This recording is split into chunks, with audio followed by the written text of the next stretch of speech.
Priya K. Shajan, Sacred Heart College, Theory, second year physics student. And എൻ്റെ question, നമ്മുടെ ഇന്ത്യയിൽ തന്നെ ഒരുപാട് സയൻറ്റിസ്റ്റ് വേൾഡിലെ ഒരുപാട് കാലങ്ങൾക്കായി സയൻറ്റിഫിക് ഫീൽഡിൽ തന്നെ കോൺട്രിബ്യൂട്ട് ചെയ്തിട്ടുണ്ട്. ആൻഡ് എമംഗ് ദം ഈ സുദർശൻ എന്ന സയൻറ്റിസ്റ്റ് ക്വാണ്ടം ഫിസിക്സിൻ്റെ ഫീൽഡിലേക്ക് ഒരുപാട് കോൺട്രിബ്യൂട്ട് ചെയ്തിട്ടുണ്ട്. ആൻഡ് പക്ഷേ 2 പ്രാവശ്യം നോബൽ പ്രൈസിൻ്റെ ചാൻസ് മിസ് ചെയ്തിട്ടുള്ള ഒരാളാണ്. ആൻഡ് ഒരു പ്രാവശ്യം കൂടി ഇൻ്റർവ്യൂവിൽ പറഞ്ഞിട്ടുണ്ട്, ഞാനൊരു ഇന്ത്യൻ ആയതുകൊണ്ടാണ് എനിക്ക് നോബൽ പ്രൈസിനുള്ള ഒരു കിട്ടാതെ പോയതെന്ന് പറഞ്ഞിട്ടുണ്ട്. സോ അങ്ങനെ ഒരു ബയസ് ഗ്ലോബലി ഇന്ത്യൻസിനെതിരെ അങ്ങനെ ഉണ്ടെന്ന് വിശ്വസിക്കുന്നുണ്ടോ? അങ്ങനെ ഒരു ബയസ് ഉണ്ടെന്ന് എനിക്ക് തോന്നുന്നില്ല. മികവ് നല്ല മികവ് തെളിയിച്ച ഇന്ത്യൻ ശാസ്ത്രജ്ഞന്മാർക്ക് റെക്കഗ്നിഷൻ കിട്ടുന്നുണ്ട്. ക്വാണ്ടം ഫിസിക്സിൻ്റെ സാധ്യതകളും എല്ലാം ഇപ്പോൾ DRDOയും ക്വാണ്ടം ഫിസിക്സിൽ നല്ലോണം വർക്ക് ചെയ്യുന്നുണ്ട്. അതിൻ്റെ സാധ്യതകളൊക്കെ വളരെ ഒരു സെൻറ്റർ ഓഫ് എക്സലൻസ് തുടങ്ങിയിട്ടുണ്ട്. അപ്പോൾ ചോദ്യം എന്താണെന്ന് വെച്ചാൽ ഇന്ത്യൻസിന് അങ്ങനെ ഒരു ഗ്ലോബലി ഒരു ഡിസ്ക്രിമിനേഷൻ ഫീൽ ചെയ്യുന്നുണ്ടോ എന്ന്. ഒരു കാര്യം എന്താണെന്ന് വെച്ചാൽ വേൾഡ് റിനൗണ്ട് ഇൻസ്റ്റിറ്റ്യൂഷനിൽ വർക്ക് ചെയ്യുന്ന ഇന്ത്യൻ സയൻറ്റിസ്റ്റ്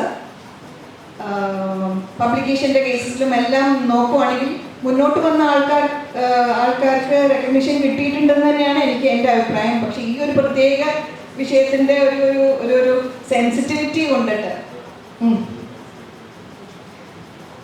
പോൾ രാജ് സാറിനെ നിങ്ങൾക്കറിയായിരിക്കും. ഈ മൊബൈൽ ടെക്നോളജിയുടെ റെവല്യൂഷണറി ആയിട്ടുള്ള പോൾ രാജ് സാർ, അദ്ദേഹം സോണാർസിലാണ് ആദ്യം തുടങ്ങിയത്. സിഗ്നൽ പ്രോസസിങ്ങിൻ്റെ എക്സ്പേർട്ടാണ്. ഇന്ന് സ്റ്റാൻഫോർഡ് യൂണിവേഴ്സിറ്റിയിലാണ് അദ്ദേഹം വർക്ക് ചെയ്യുന്നത്. നല്ല എന്താ പറയുക, വേൾഡ് റിനൗണ്ട് ആയിട്ട് തന്നെ ഇരിക്കുന്നത്. അതെ, മാർക്കോണി പ്രൈസ് റിസീവ് ചെയ്തതാണ് അദ്ദേഹം. അത് അങ്ങനെ ഒരു സെൻസിറ്റീവ് ചോദ്യമാണ്. പരിശ്രമിക്കാവുന്നതാണോ? എക്സാക്ട്ലി.